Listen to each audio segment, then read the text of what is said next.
ya se abrieron los sellos. Faltaría el séptimo, pero ese hay como un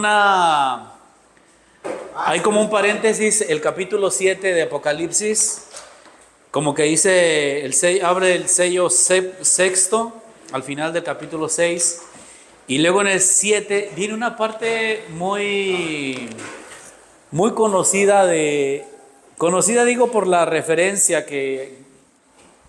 del número de los salvados, así se llama. ¿Cuál es el número de los salvados? En el capítulo 7, ¿se acuerdan que habla de los 144,000? Y es un texto que se usa mucho así para decir, mira, el número es limitado. Quedan pocos asientos. Así que o le entras ya o ya perdiste tu oportunidad. Y por ahí va a veces como se usa ese texto. Pero vamos a ver realmente qué es lo que dice, de dónde viene. 144,000 elegidos en la tierra. Capítulo 7. Después de esto vi 4 ángeles de pie en los 4 ángulos de la tierra, que retenían los 4 vientos de la tierra, a fin de que no soplara viento ni sobre la tierra, ni sobre el mar, ni sobre los árboles.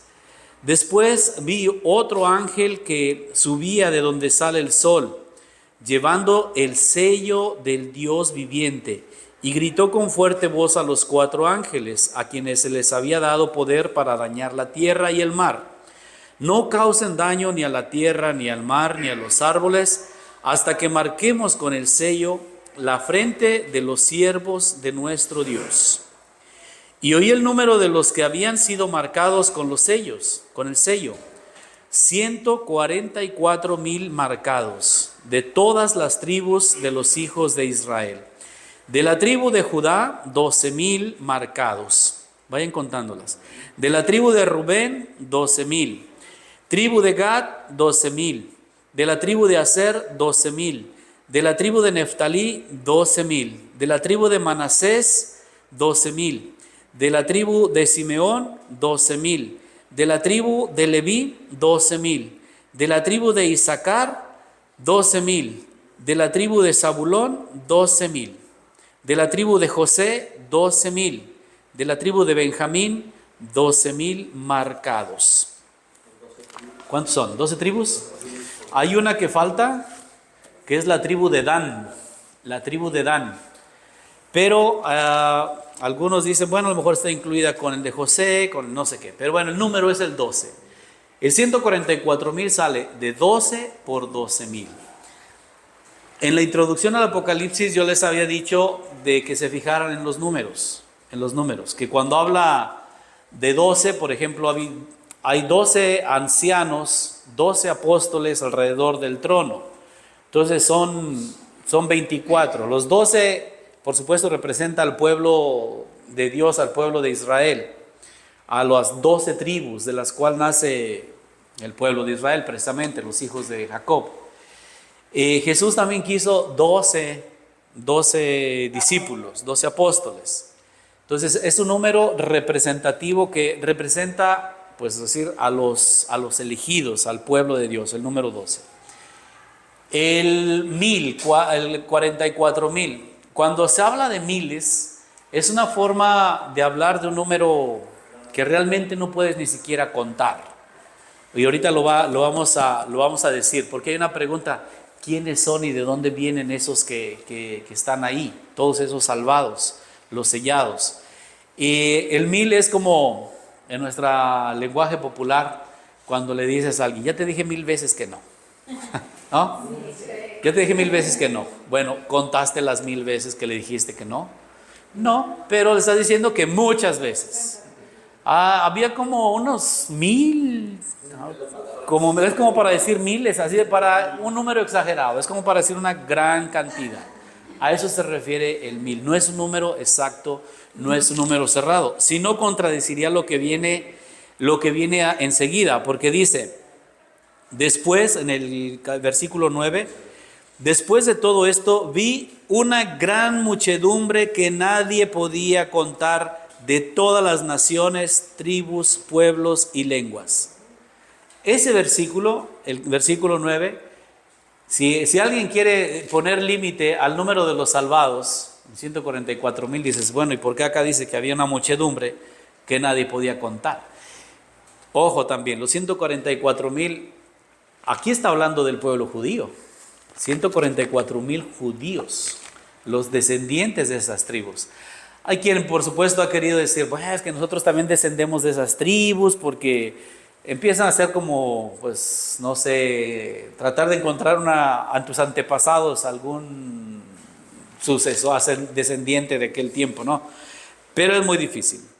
Entonces, ese versículo 9 pues nos da completa la idea. Sí eran miles, pero a esos miles se le agregan todavía una muchedumbre que nadie podía contar. Ahora, ¿en qué consisten los marcados?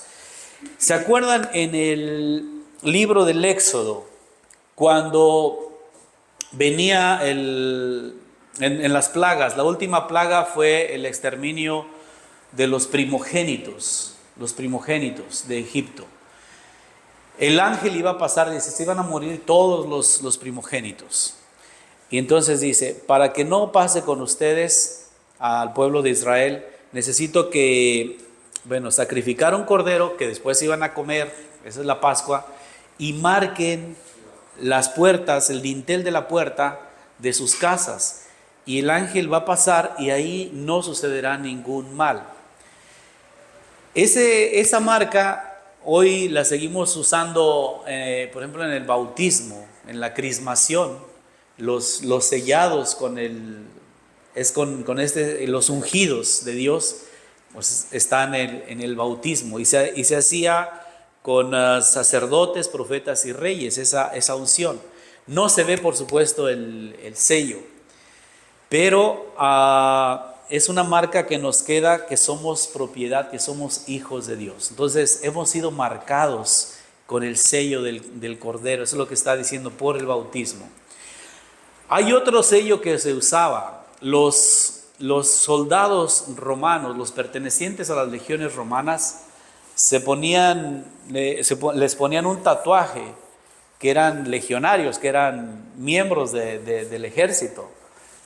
Si vieron la película ya va a salir la segunda, promoción, la de Gladiator, que era un general y toda la historia, y luego le matan a su familia, acaba de esclavo y se hace gladiador.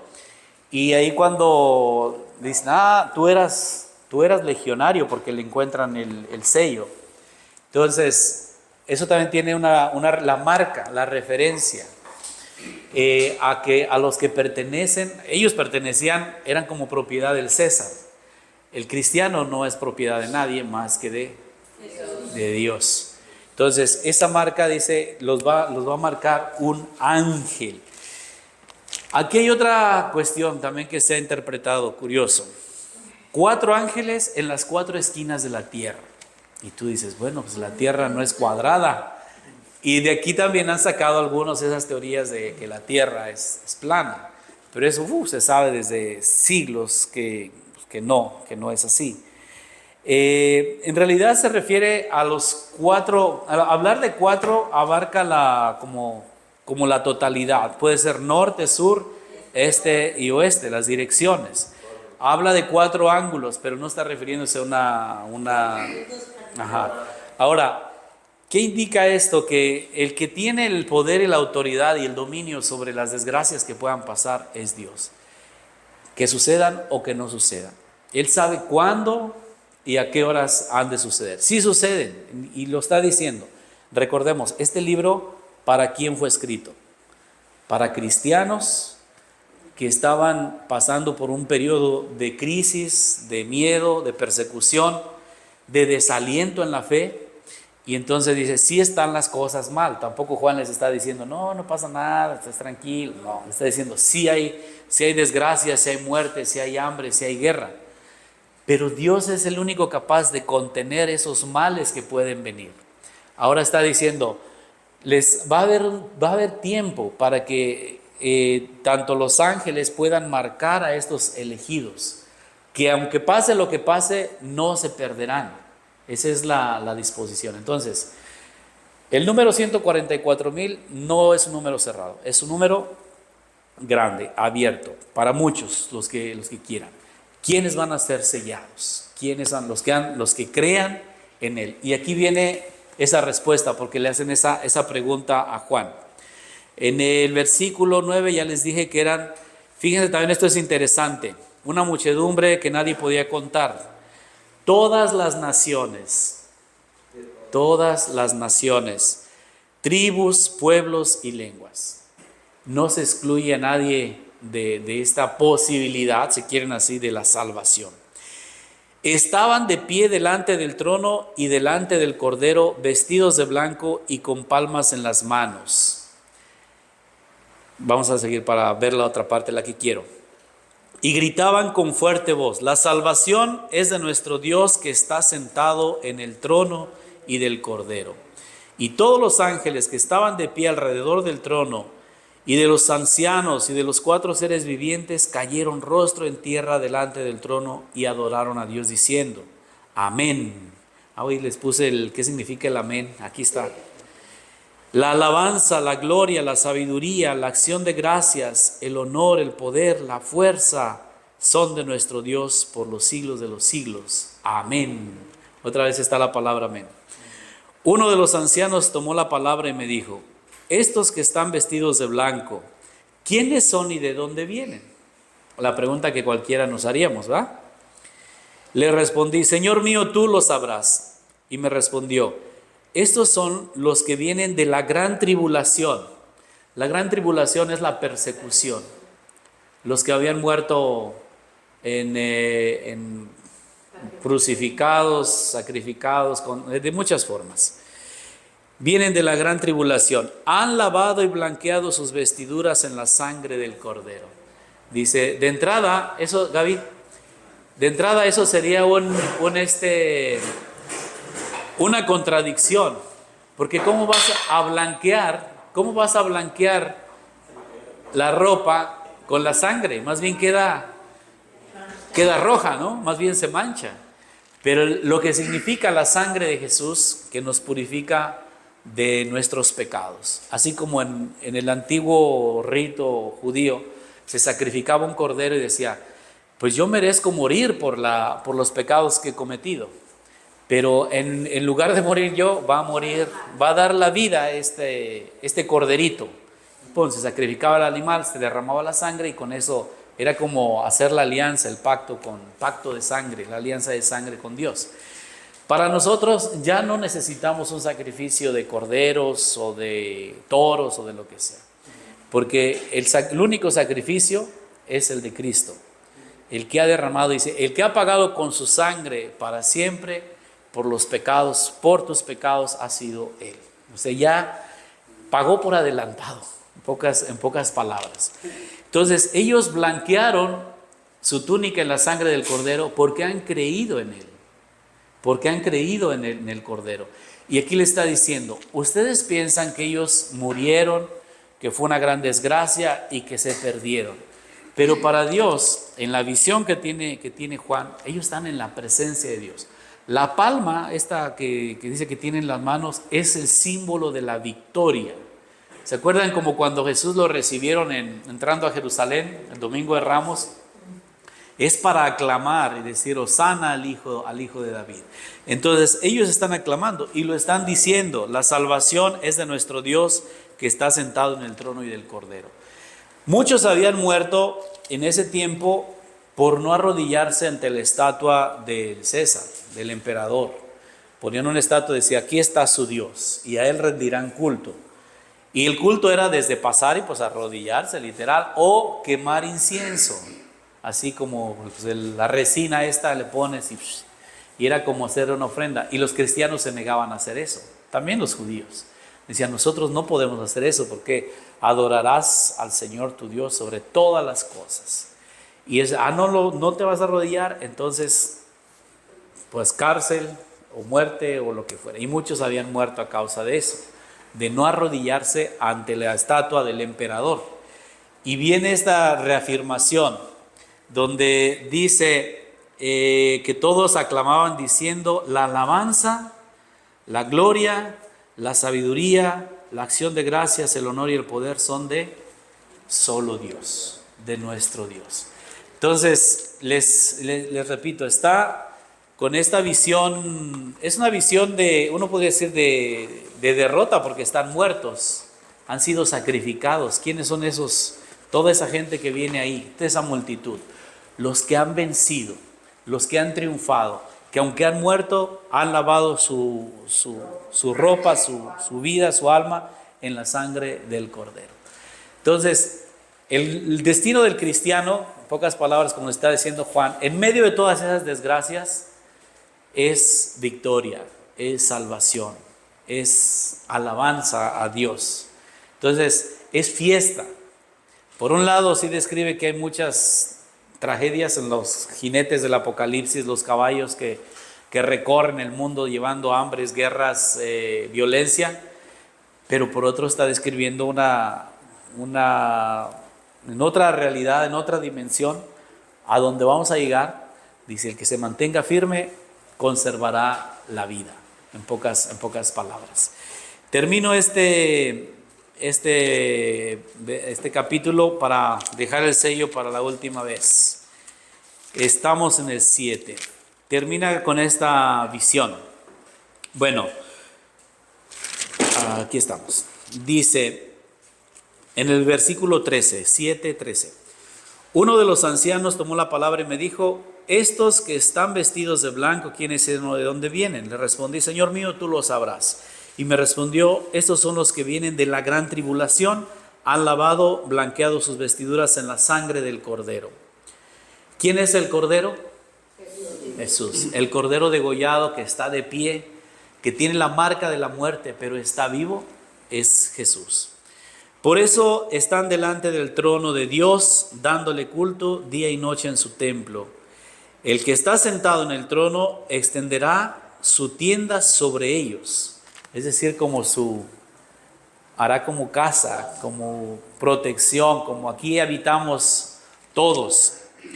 Ya no pasará hambre ni sed, ya no los castigará ni el sol ni el calor sofocante, porque el Cordero que está en medio del trono los apacentará y los guiará hacia las fuentes del agua viva, y Dios enjugará toda lágrima de sus ojos.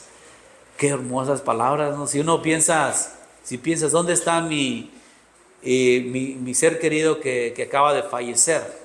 ¿En dónde está? Aquí está, en esta alabanza. Y qué bonito lo describe, que Dios extiende su tienda sobre todos. Ya no hay hambre, ni sed, ni el calor, ni nada que nos afecte. El Cordero nos apacienta. Eso también es como una contradicción, ¿no? Los corderos son para ser apacentados, no para apacentar. Pero este Cordero no es cualquier Cordero, es Jesús resucitado. Él se encargará de que no, aquello que veíamos como una desgracia, dice, nos guiará hacia la fuente de agua viva, enjugará las lágrimas de nuestros ojos. Y esos versículos son los que yo quisiera que ustedes los encontraran y en su Biblia marcarlos, porque nos quedamos con, nomás son 144,000. No, ya se acabó el número, no, ya se llenó el estadio. Se llenó el estadio Azteca y un poquito más. Pues es muy poco, 144,000, somos millones de personas que estamos invitados, llamados a formar parte.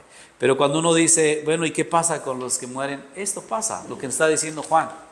Es el Cordero que nos apacienta, que quita ya todo ese dolor, esas lágrimas. Entonces, si uno ve estos versículos del final después de ver 6 sellos de pura desgracia, hambre, guerra, lo que uno ve diariamente, estos son los que hay que subrayar, los que hay que ponerles atención, donde Juan insiste, no es para aterrorizar, describe una realidad muy cruel, muy dura. Es como decir, hoy describir nuestro mundo, pues lo vamos a describir como es. Hay muchas cosas malas, sí, pero también hay cosas buenas. La otra vez, la clase pasada les hacía esta referencia que afectará a una cuarta parte. Entonces quiere decir que hay 3 que están bien, que hay esperanza. Insisto, este libro es difícil por el lenguaje, por esas visiones que uno se queda así, ¿qué querrá decir? Pero estos cierres, estas conclusiones, como este pasaje, donde el Cordero nos apacentará, enjugará tus lágrimas, aliviará tus penas, tus dolores, ¿qué más quieres? Además, Él ya ha pasado por eso. Hoy también nos ha dicho la carta a los Hebreos, que como Él se hizo semejantes a nosotros, menos en el pecado, pero dice, conoce de qué barro estamos hechos y no se avergüenza de llamarnos hermanos. Es bien bonita ese versículo de la carta a los Hebreos en la segunda lectura de este domingo. Dice bien bonito, Él no se avergüenza de llamarte hermano, porque pues, se hizo uno de nosotros, poquito inferior a los ángeles, dice, pero lo coronaste de gloria y dignidad. Entonces, ese es pues el mensaje que este texto nos quiere transmitir. Entonces, no piensen en el número 144,000 como un número cerrado. ¿Y cómo? Pues ahí mismo dice el versículo 9, que había una multitud que nadie podía contar, de personas de toda lengua, tribu y nación, con las palmas en sus manos, con sus túnicas blanqueadas por la sangre de Cristo, que cantan y alaban a Dios. Es una visión del cielo. Y de todas las naciones. Y ahora también de todas las naciones, porque no nada más estos, no nada más aquellos, no. Habla de una totalidad. Es muy bonito ese texto. Ahora, este lenguaje pues lo entendían los cristianos de aquel tiempo. Sabían quién era el Cordero, sabían qué significaba la palma, sabían qué eran los números, y por eso Juan lo escribe así. A lo mejor el que no era cristiano pues dirá, pues quién sabe de qué se estará refiriendo, pero no es para asustarnos, es para darnos fe, para darnos confianza en medio pues del dolor, pues de lo que sí existe, pues que sí, no podemos ser ingenuos de que no pasa nada, sí pasa, sí estamos, pero en la visión de Dios es la meta, hacia allá vamos. ¿Me expliqué? En unos cuantos versículos. Es una explicación también muy general que podemos ir también profundizando a lo mejor con más calma en otros momentos. Pero así que no los asusten, que ya no hay lugares. Sí hay todavía, sí hay, pero pues hay que también merecer, hay que blanquear también nuestra túnica para entrar victoriosos a ese lugar. ¿Okay? Muchas gracias. Gracias por su paciencia.